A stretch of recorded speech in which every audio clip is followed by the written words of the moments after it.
I'm very pleased to say, with the help of a man who has helped all of us understand this problem in the macro sense as well as in the micro case of the thrift savings plan. His name is Roger Robinson. Early in his distinguished career, he was senior vice president at Chase Manhattan Bank, responsible for its lending in the former Soviet Union and Eastern Bloc. He also subsequently became a very senior advisor to Ronald Reagan, who was president of the United States, set about rolling back the Soviet Union and ending its evil empire. In fact, Roger Robinson's advice, counsel, and strategies were instrumental to the success of Ronald Reagan doing just that. He has gone on to do a number of other things, including serving as the chairman and the ranking member of the U.S.-China Economic and Security Review Commission. He is also, these days, the president of the Prague Security Studies Institute, arguably Europe's foremost think tank, certainly in the national security arena. Roger Robinson has taken time from travels in Europe to visit us, and we are extremely pleased that he's done so, because there are a few people who understand better the magnitude of this challenge that we're facing in the financial warfare arena, waged against us assiduously by the Chinese Communist Party and with help from their friends. Roger, we're delighted to have you. As I say, the floor is yours. Well, thank you very much, Frank. When we look at U.S.-China economic and financial relationships, we're thinking of trade, the tariffs, for example. We're thinking of currency manipulation. We're looking at technology security, our export control regimes, as important as that is to stunting the growth of the Chinese military. And but it's very interesting that among the topics that have traditionally been debated throughout Washington and beyond over the past 2.5 decades, there's one subject that decidedly never really saw the light of day. And sadly, that was by design, which is what I affectionately call the money. Now, when we're talking about the money, we're talking about the United States capital markets, our debt and equity markets, which are roughly the size of the rest of the world's combined. One of the areas of great dominance of the United States today is the global financial domain. We have a huge reservoir of private equity financing of the type that Frank was referring to with Sequoia Capital. And these mechanisms, particularly the cap markets, have been a source of massive transfers of funding from perhaps as many as 150 million average American retail investors to the coffers of the Chinese Communist Party via its CCP-controlled enterprises that are all over our investment portfolios. There's some 5,000 Chinese companies, by our estimation, in the investment or being traded in the U.S. capital markets at the present time. Not all of those listed by any measure, but certainly in the indexes, the so-called indices of MSCI, of FTSE Russell and others, and in the investment products, as Frank was talking about, like BlackRock, Vanguard, State Street, and others, in the form of exchange-traded funds, mutual funds, and the like. And this is the root of the problem. We have not done any screening as to who these Chinese companies have been coming into our markets for these 2 decades. No diligence on even if they were sanctioned by the United States, much less egregious national security and human rights abusers, which many of them are. And it's tragic that we look at foreign investment in the United States by Chinese entities to make sure that they're not harming security, but we never lifted a finger as to the kinds of Chinese companies that are scooping up the investor funds of retirees and other investment portfolios of the American people, and doing so without observing standard practices like material risk disclosure, like going public with their financials.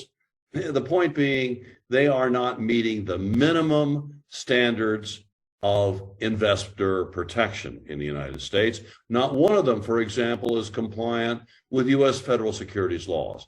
Just reflect on that. They're receiving preferential treatment over American companies and other foreign participants in our markets. And this broad problem has not only infected so many investment products and the indexes that are used to benchmark those products or are the basis for their construction. But now we found in the Trump administration that there was an effort by the Federal Retirement Thrift Investment Board, which looks after, as Frank said, the thrift savings plan of 7 million or so American federal employees, including our military, to change the index fund that governs the international fund of the thrift savings plan to one at MSCI, All Country World ex-US, kind of a convoluted name, but the point being, it is invested in a number of sanctioned and other Chinese bad actors, making our federal employees the holders and financiers of these kind of malevolent Chinese companies. The president was not going to stand for that.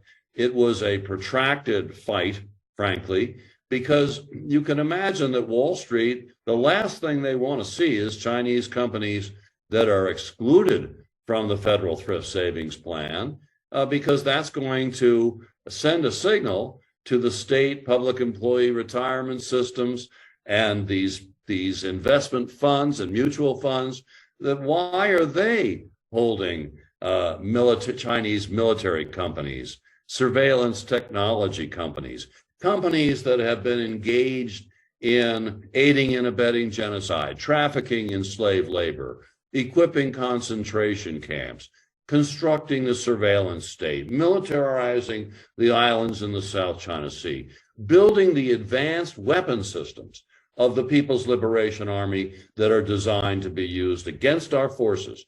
So let's just break it down. This is the American military in their retirement funds that are funding the PLA's weapon systems designed to kill them, not to mention the rest of us if it comes to that. So it was urgent that the president step into this. We had a victory there. There was an intervention. That particular index fund was stripped away and stopped. And yet, where do we find ourselves today? The Biden administration, through a loophole, put Hong Kong-based Chinese companies into the International Fund of the Thrift Savings Plan, about 32 of them or so, and claiming that somehow Hong Kong's a differentiator. Well, you can imagine, we all found out long ago when China suppressed all of the remaining freedoms of Hong Kong that it became just another Chinese city. There's nothing distinct about that. It is completely under the thumb of the Chinese Communist Party and governed by the national security law and other draconian measures that make sure that there's not one iota of independence in Hong Kong today. So here we are, back with Chinese companies in the portfolios of the American military, intelligence community, joint chiefs, our combatant commanders, and the list goes on, not to mention our State Department and foreign policy community. So it's an intolerable situation, and yet we're fighting the fight again right now, as Robbie Saunders will be delineating in her talk, the drama that's taking place as the many in Congress who are beholden to Wall Street for their donations and the like, who are frankly conflicted, who are fighting the good fight for Wall Street to make sure that the very precedent that we're talking about of properly excising Chinese companies never sees the light of day, because again, Lord knows they don't want the remaining 48 states that are holding Chinese companies to get the idea that there's something terribly wrong with it, which of course there is. So this is a high drama situation. Now, when we think of this in broader terms, the good news is here that the United States, as I said, has not only the largest capital markets in depth and volume in the world by far, but it also has over 60% of the world's investable capital and liquidity. We are the ones that have the world's reserve currency versus a non-convertible currency in China. They have to have hundreds of billions of dollars, underlined dollars, our currency each year to have politically acceptable growth rates and for the Chinese Communist Party to remain a going concern. Full stop. We have the bulk of the world's money. We don't need allies. It'd be nice to have them, but we don't need them. This is a unilateral U.S. play if need be. And the fact of the matter is that it's our area of perhaps foremost domination in the economic sphere, and yet it's China's greatest vulnerability.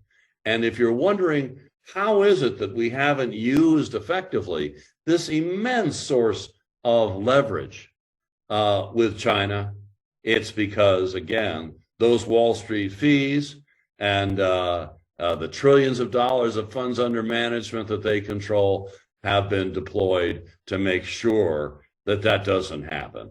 And so this is a titanic struggle. The Committee on the Present Danger was there from the inception of this effort, and is of course there now, witness this gathering. And the Coalition for a Prosperous America and the Kroc Institute for Technology Security and a host of other like-minded organizations, including Heritage Foundation, are getting together finally to take on the subject of the money. That is where the destiny of China's struggle against us is going to play out. It is where we're going to be able to stop them in their tracks on global hegemony and even regional hegemony. They have no chance of getting there without our money, period. This is akin to our buying German sovereign bonds in the 30s to finance the Nazi war machine. Gee, how good an idea was that? By the way, we did fund a lot of that war machine, and we were funding those companies, German companies, that were part of enabling and equipping the Third Reich. Do we really have something so different today? No, we have a country here in China and the Chinese Communist Party, to be precise, not the Chinese people, who are trying to destroy everything we hold dear, not to mention our democracy. So this is an exceedingly important subject. I'm thrilled that it's receiving the light of day, and Robbie's going to give you a kind of blow-by-blow of just how tough a struggle this is. But we will prevail because the truth involved here, the empirical facts, cannot withstand the light of day. And I think I'll leave it there, Frank, if I may. Roger, thank you very much. I neglected to mention in my introduction that what you've just been treated to is a very short form of the much more fulsome testimony that Roger Robinson gave to the House Select Committee on the Chinese Communist Party on the 17th of May. And I strongly commend to you the record of that hearing. He appeared with two others, Eric Schmidt of Google, as well as Robert Lighthizer, among other things, Donald Trump's trade negotiator. A very powerful testimony there, and your précis of it today, Roger, is extremely so as well. Thank you for taking the time to do this, and especially for setting the stage for the damage assessment of what's being done to and with the penetration of the thrift savings plan.